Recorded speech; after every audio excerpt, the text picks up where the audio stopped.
أصدقائي الكرام، مرحبا بكم في هذا الفيديو الجديد الذي سنستعرض فيه آخر تطورات الأشغال الجارية في ملعب طنجة الكبير، وخاصة الجدل الواسع الذي أثير مؤخرا حول المسافة الفاصلة بين أرضية الميدان والمدرجات.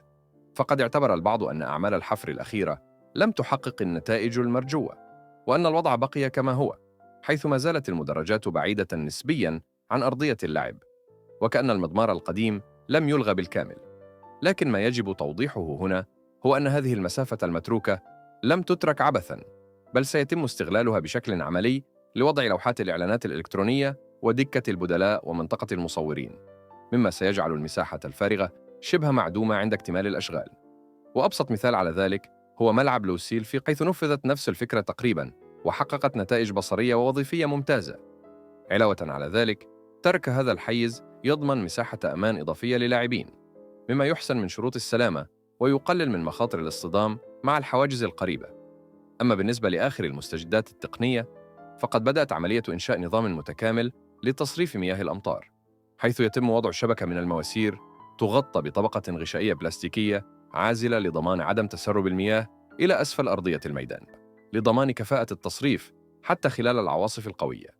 كما انطلقت عملية تثبيت الكراسي في المدرجات السفلية، وقد وصلت نسبة الإنجاز حالياً إلى حوالي 80%. هنا ظهر جدل آخر بين المتابعين: هل كانت اختيارات الألوان موفقة أم لا؟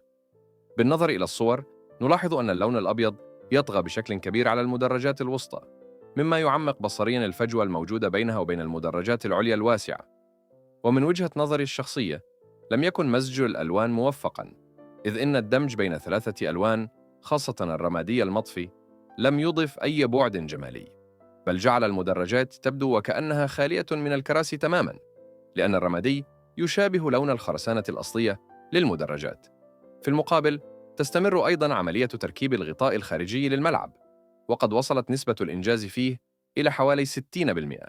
وفيما يتعلق بالشكل النهائي للواجهة، نفضل عدم إعطاء أي انطباعات أو أحكام في الوقت الحالي حتى تكتمل الأعمال كلياً، حتى لا نظلم التصميم أو نحكم عليه بشكل مبكر. بشكل عام، سير الأشغال يسير بوتيرة جيدة جداً، وقد شهد المشروع تسارعاً ملحوظاً في الأسابيع الأخيرة بفضل تكثيف الفرق الفنية وزيادة الموارد المخصصة له. شكراً لكم على متابعتكم، نلقاكم قريباً بإذن الله في تغطية جديدة. أصدقائي الكرام، مرحباً بكم في هذا الفيديو الجديد الذي